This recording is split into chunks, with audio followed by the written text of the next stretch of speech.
السلام علیکم ورحمۃ اللہ وبرکاتہ۔ معزز سامعین، آپ حضرات کی خدمت میں جہاں دل کی گہرائیوں سے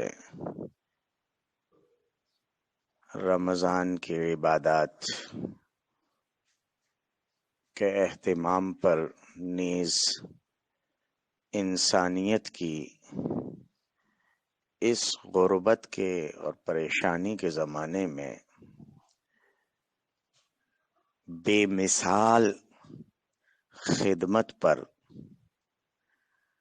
ڈھیر ساری مبارکبادیاں پیش کرنی ہیں عید کے ساتھ ساتھ، وہیں اللہ سے دعا بھی کرنی چاہیے اللہ عز و جل ان صدقات کو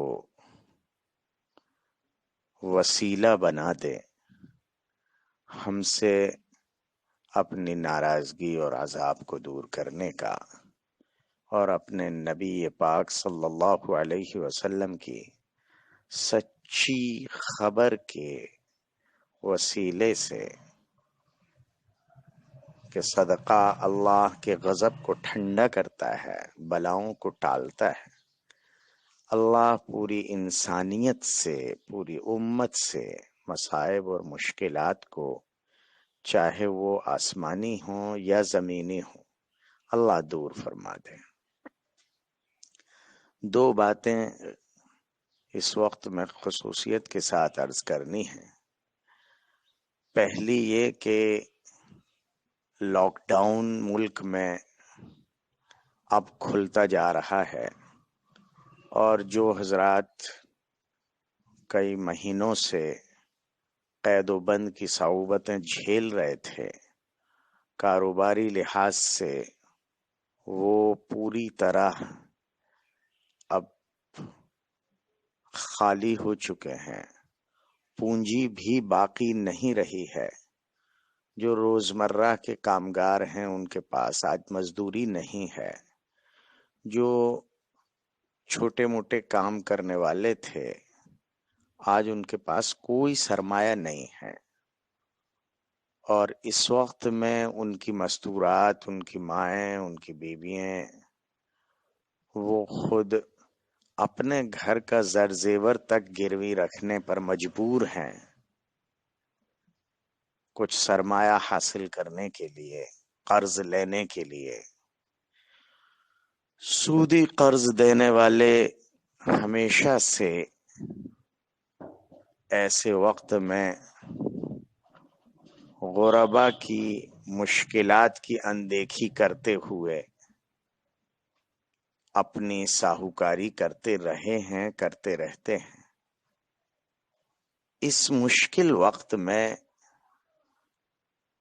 ضروری ہے کہ ہم اپنے محلوں میں کوآپریٹو سوسائٹیز اگر موجود ہیں تو انہیں متحرک کریں، نہیں ہیں تو بنانے کی کوشش کریں، اور وہ جو کچھ گروی رکھا جا رہا ہے ایسی جگہوں پر جہاں سے اس کا وصول کر پانا بیاج در بیاج قرض کے بوجھ تلے دب کر بہت مشکل بلکہ ناممکن ہوگا، اور اس کا حساب کتاب بھی نہ معلوم کس انداز میں ہو پائے گا۔ اس وقت میں ضرورت ہے کہ ہم اپنے بھائی بہنوں کے لیے میدان میں اتریں۔ جن لوگوں کو اللہ عز و جل نے سرمایہ سے نوازا ہے ان کے گروپس بنائیں، انہیں خود بھی شامل کریں اس طرح کی کوآپریٹو سوسائٹیز میں، اور خود قرض مہیا کرائیں۔ اس قرض کی وصولیابی کو یقینی بنانے کے لیے اگر کوئی چیز گروی رکھنے کی ضرورت پڑتی ہے تو امانت اور حکومت کے سارے قوانین کی پاسداری کرتے ہوئے وہ اشیاء گروی رکھ کر ان بھائیوں کو، ان غریبوں کو ان چھوٹے چھوٹے کام کرنے والوں کو غیر سودی قرض مہیا کرنے کی کوشش کریں. یہ اس وقت کا بہت بڑا کام ہے، چونکہ بہت بڑی تعداد امت کی بھی اور ملک کی ایسی ہے جو جن چھوٹے چھوٹے کاموں میں اپنا پیشہ کر کے اپنا خرچ چلایا کرتی تھی، آج ان کے ہاتھ پوری طرح خالی ہو چکے ہیں. لوگوں نے یقیناً ان کی کھانے پینے کے لیے مدد کی ہے، ان کے گھر کرانہ پہنچایا ہے، ان کی ضرورت پوری کر دی ہے، لیکن اب جب وہ باہر نکل کر اپنی پھیری لگانا چاہیں گے، اپنی چھوٹی سی دکان چلانا چاہیں گے، اور اپنا چھوٹا موٹا کام جو وہ اس سے پہلے کیا کرتے تھے، جو ٹھیلے لگا کر فروٹ اور سبزیاں بیچا کرتے تھے، جو چھوٹے کام کیا کرتے تھے، ظاہر ہے کہ اس کے لیے ان کے پاس پیسہ نہیں ہے. اگر وہ ایسی جگہوں پر جاتے ہیں جہاں ساہوکارہ ہو رہا ہے تو وہاں ان کا خون چوسا جائے گا. اس کے کہنے میں کوئی ملال نہیں ہے کہ ان کا خون چوسا جائے گا، ان کی محنت کی کمائی بیاج میں چلی جائے گی اور ان کی کمر ٹوٹ جائے گی. شاید وہ اپنی زندگی اور اپنی نہیں بلکہ اپنے سسرال والوں کی زندگی